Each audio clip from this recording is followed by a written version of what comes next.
If you can hear me, we're about to start. Okay. Mariam, if you can hear me, we're about to start. Yeah, I can hear you. All right, great. All right, I'll come to you in just a bit. Okay. Let me count down. All right. In 2, 3, 4, and 1. Well, 2, 3, 4, and freaking 1.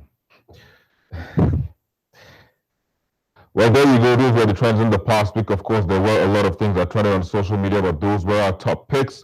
And joining us now to look at the topic of the day, we have Aisha Salahuddin. Thank you for joining us on the program. Thank you for having me. We also have Babajide Benson as well. Thank you for joining us on the program. Thank you for having me. And joining us via Google Plus Hangout, we have Mariam Loshi. She's joining us from Abuja, Nigeria's Federal Capital Territory. Mariam, it's a pleasure to have you as well on the program. Thank you for having me. Thank you.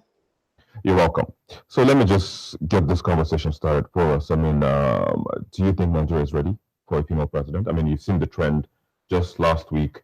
A woman became a president in Ethiopia. I mean, and before then, there have also been other women that have been presidents in Africa, in Asia, you know. But is Nigeria ready? I mean, it's the most populous black nation.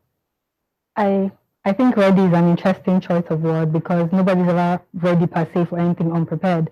And I think readiness is just a wrong way to measure whether or not Nigeria should have a female president or whether or not a woman should contest. I think the appropriate thing to say would be, can Nigeria have a female president now? Okay. And based on our political climate and things that are happening generally, I don't think Nigeria can have a female president now, not because I don't think women should rule, but because when we look at the political climate, Nigeria's current representation, for example, has very few women. The political climate has 5.7% of women. And for you to even get to that top level of representing your people as a woman, you need to get at least representation at lower levels. Your name needs to be heard. And so at lower levels, women barely make the cut. We've seen it in the for example, Senate.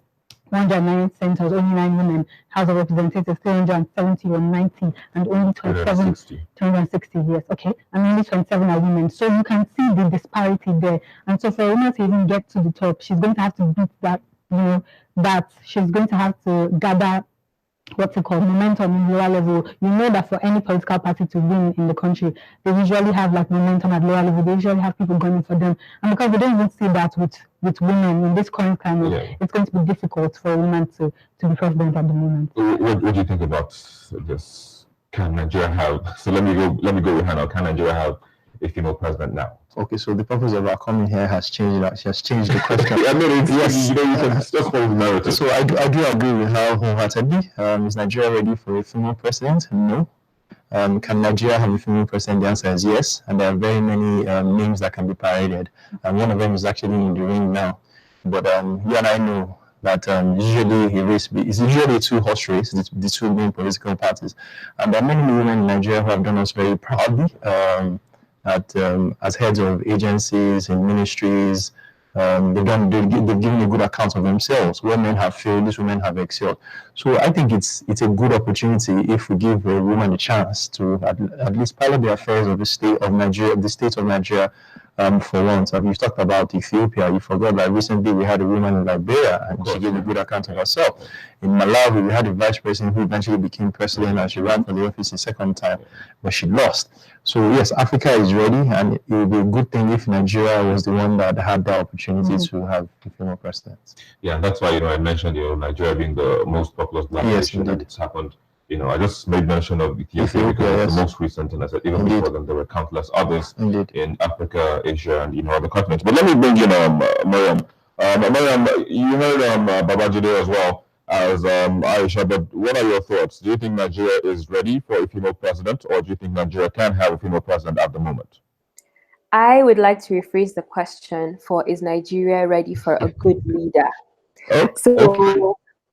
We need a good leader, and I don't think the person's gender is what matters in the discussion. If we have someone who's able to do the tasks, who's able to be the kind of leader that we need, because Nigeria is going through such a struggle period in terms of the security of the country, economy, and so many other issues. And if we're able to get a woman who can deal with these issues, she would get my vote. And I'm sure that Nigerians just want a country that works better for everybody, better healthcare, better education, better economy. So those are the things that we need to consider even when we are looking at who our candidates are in terms of who we can vote for. The question should be, is Nigeria ready for a good leader? And that leader could be a woman and it could be a man. And I think Nigeria is ready for that. In terms of, can Nigeria have a female president right now? Just like Aisha said, there are so many hurdles in the way if we want to have a woman who is leading. We haven't even had our first female elected governor yet in Nigeria. Most of the women we've seen end up in that position of governorship ended up there not by election. And so we need to see a country where people are more open to the idea of female leadership and space is given within even political parties, because what we see in political parties now is that they use the women as tokens when they're trying to get votes and so much more, but they don't give, we need to stop giving women the role of women leader. We need to start giving them the role of, she's the national leader, she's the chairwoman of this party, and things like that. And then it begins to come into the society and create space within the political parties as well. But if these things let me come in a bit, Mariam. You know, you as well as others, you know, actually moved for the not too young to run, you know, bill from scratch till it became, you know, till it got presidential assent. I mean, do you think a movement to see for Nigeria to have a woman president, a female president, you know, should be in the offing? Notwithstanding all the hurdles, all the challenges, all the encumbrances. I mean, like you made mention of ladies who have, you know, contested for the seat of governor. Most recently is Aisha Al-Hassan in Taraba State, and she gave a good account of herself. I mean, you can't take that away from her. So don't you think with a little push forward, a woman, a female can emerge president in Nigeria? Anything can happen right now. I believe anything can happen. We see Obi Ezekwesili is running for president at the moment. I think that's a good thing. I don't know what her chances are, but that's a good thing. We need to see more women in those spaces contesting for those positions and having support from men as well. One of the female leaders that I know a lot of people wanted her to run was Amina J. Mohammed, who is currently the Deputy Secretary General of the United Nations. She has all the great qualities that a country would need. So why not somebody like that? Well, you know, I mean, speaking of, you know, people with qualities, the Ethiopian president was also at the UN. So, I mean, there's usually that track record. Mm-hmm. You know, we've also had, like you did mention earlier, there are women who have given a good account of themselves. But again, we have to look at the fact that, yes, there are encumbrances. But let's even put it this way. Can't women just say, okay, we're going to vote one person, so to speak? So, which is what I was thinking. Women should not wait to be given the opportunity. Just like the youths do wait to be given. Yes, power is not served a la carte. So, if they put their feet down and say that, except it's a woman, we're going against this party, every party will kowtow to the demands of women. We've had major incidents in this country and around the world where women's movements have liberated entire nations and states. There was the Aba Women Riot in 1929. So if a women's group gets up today and says, hey, party A, if you don't feel a female presidential candidate, we're not going to vote for you.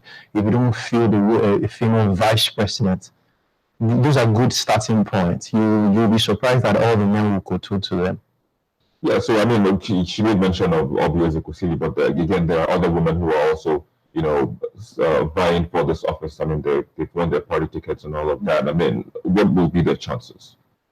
What will be their chances? In terms of, I mean, because you made mention of the fact that it's going to be a two-horse race. Mm-hmm. But then, like you said, if women should stamp their foot on the floor and say, this is what we want, your party should fill the female candidate in the position of vice president or president, and that doesn't happen. I mean, now women have the opportunity, you know, to stand behind one of them, you know, and demand for that office. I think Nigeria is right, if you ask me. Yeah. I mean, I believe anything can happen. We've seen that. I mean, the most recent example is what happened with the Not Too Young to Run bill. Yeah. It took a while. There were lots of hurdles, but then it happened. So I believe that anything can happen if we start, you know, some sort of movement or something close to say that, you know what, this woman running is great, this woman is fantastic, we want her to win and we're going to rally behind her. And you can't take away, the fact that she's fantastic from her, because we've seen her credentials. She has a track record, something for us to actually bank on. So there's nothing stopping us from saying, you know what, let's have a change, and this time we want a woman. So I believe that if we actually, sit down, have a conversation about it, and say that we're going to support this woman, and go, just as we've had with Not Too Young to Run, with conscious, continuous effort, then we're going to have a female president. It might not even be in 2019, but at least if we start now, it will be a build-up to what, to the next election after 2019. So I'm very, I think let me just say I'm optimistic. There's a possibility that we're going to have that soon. All right. So now the question, you paraphrase the question to, can Nigeria have, female president at the moment? And, she was speaking, Miriam also decided to paraphrase in her own, saying that, what we need now is a good leader, be it, a lady or a female, or a male. But the thing is, at the moment, we have about 23 incumbent female presidents around the world. And again, bringing back the fact that Nigeria is the most populous nation, black nation, so to speak. We should be leading from the front. But before Nigeria, other African countries, have already set the pace. When will Nigeria follow? Our being the most populous nation also in Africa also comes with a lot of complexities. Malawi is less than half the population of Lagos State. Okay. Ethiopia, I think, pretty much the same. Liberia was just emerging from a war, and that's what probably gave Mrs. Ellen Johnson Sirleaf the opportunity. She talked about Mrs. Amina Mohammed. She literally took that name out of my mouth. A woman with a very impressive CV. She came from the UN to become Minister of Environment. The UN demanded for her back again. She's doing a wonderful job back there. Yeah. But as a structure, obviously Kwesi is not likely to be able to make any good impact because she's with a relatively unknown party. The way our political system is structured is that you must have physical structures in each of the 36 states and Abuja. I think she has entered the race rather late because she's been preoccupied with several other things. So I don't see her making much impact. If she's preparing for 2023 or sometime after, it will be good. But I don't doubt her capacity to lead at all. Just hold your thoughts. We'll take a break and we'll be back in a moment. Please stay with us. Thank you for staying with us. We still have with us our panelists in the studio, as well as Miriam Loshi from Abuja, Nigeria's Federal Capital Territory. So now let's look at the build-up to if it doesn't happen now, the build up to 2023. Like you said, the Not Too Young to Run movement actually started from somewhere, and today it's liberated, young people who were, encumbered by, age to seek political offices. But so what should women be doing? Apart from just saying, okay, we want to support a lady, because the truth is, even amongst the young people now, they don't just support any young person who comes out to run for office.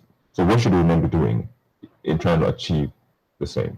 Let me just say that when I say that there should be a build-up to whatever election comes after 2019, I don't mean just in terms of a woman being president. I just mean in terms of having more women represent us in whether it's the local government or the state government or whatever in general. So I think the first thing that we need to do is even to start a conversation around it first. That's the same thing that happened with Not Too Young to Run. People started conversations like, hold on, we should be part of this, we should be able to participate because we are like the future of the country. So let's have that with women first. And I'm very excited that people like Remi Shonaya, Amina J. Mohammed, Ngozi Okonjo-Iweala, Obi Ezekwesili, these women have sort of towards the path, because then we have something to follow. What we need usually during revolutions is just for one person to start it, one person to be a bearer, and we have something to follow. So with that blueprint or footprint in mind, we can start those conversations like, we want more women to be to go into politics, to start to go into governance in our country. Now, I know it's going to be very difficult. We have to be honest with ourselves.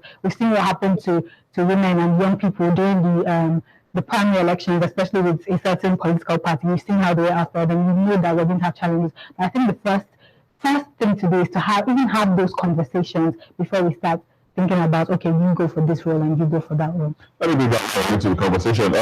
Mariam, so let's look at the fact that one of the candidates, which you mentioned, Mrs. Ezekwesili, came in rather pretty late into the contest. And Babajide mentioned the fact that you need to have structure in the 36 states of the country as well as the FCT. Do you think that will count, the late entry will count against her in the run, during the elections? So when I think about the progress of female leadership in Nigeria, I don't necessarily expect or think that a woman becoming president is going to change everything, or is going to be what we, even if Dr. Oby Ezekwesili doesn't win in 2019, it doesn't matter. The fact that she's running on such a platform for such a position matters in terms of beginning to change the way people think, which I think area has and founded that limits women in Nigeria. So, for example, we have the Gender Equal Opportunity Bill. With the Gender Equal Opportunity Bill, it's asking for simple things so that women can even hold leadership within companies, to be entitled to things that they should have a right to, and that is already having a problem. Just for the basic rights that a woman should have, it already has a problem in Nigeria. There are so many things that need in order to promote female leadership first. And yes.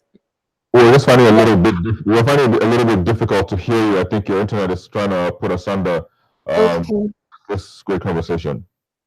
Can you hear me now? Yeah, you can. I can. Go ahead. Okay, so I was saying that there are also cultural and religious issues that affect female leadership, and unless those things are dealt with, you could have a female leader who a lot of people are not able to listen to. So even from the Gender Equal Opportunity Bill, that's something we need to deal with. We need to address it. Earlier, it was mentioned that women need to kind of mobilize to come together. Yes, that is true. That's something that needs to be done in religious bodies, in cultural bodies, and in every other sense. And I think that even if Oby Ezekwesili doesn't win, it doesn't matter as much. What matters a lot right now is the fact that she's running, and a lot of people will see that as representation and also be encouraged to do the same. All right, I have to say thank you for joining us in the program today. Mariam Loshi, you joined us from Nigeria's Federal Capital Territory. Thank you for having me. You're welcome. So just in concluding the conversation, she made mention, of some barriers which we didn't put into perspective in the first place, religious and cultural barriers. How do we break those hurdles? I mean, how do we break those barriers? I don't see that we're going to be able to break it anytime soon. We live in in an environment that is very male-dominated. Certain parts of the country are less liberal than others, and there are many parts of the country where a woman will not be seen leading the pack. In the past, women were not to be seen or heard. Eventually, we're at a point in our evolution where women are seen and heard. So I think that would really take a lot of time. And then to lend my voice to the Oby Ezekwesili factor. This is not the first time we're having women. When Remi Shonaya was a good candidate in the 2015 general elections, she didn't make much impact in terms of the number of votes that she amassed. But she earned her name. She's built a reputation on that. Before that, also forgetting Sarah Jubril. Yeah, I was going to say that's what I was going next. We also had Sarah Jubril in about 2 or 3 elections before that. She ran back to back, and she's the first. She's gone down in history as the first woman to ever vie for the office of the presidency. So the women are there, and they're not limited in numbers. Do you think those barriers can be broken?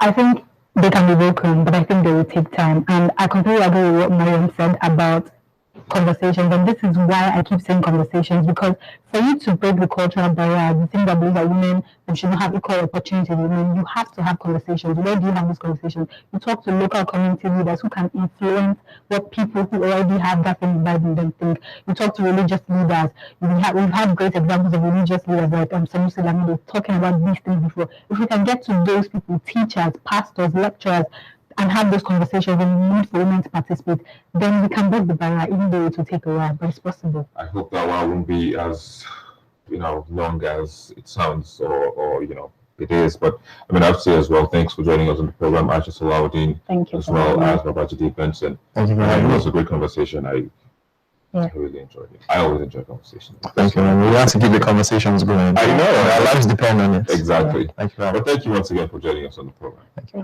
for having us. And that's where we are. We'll take a quick break and I'll be back with the most viewed videos on our YouTube channel in the past week. Please stay with us.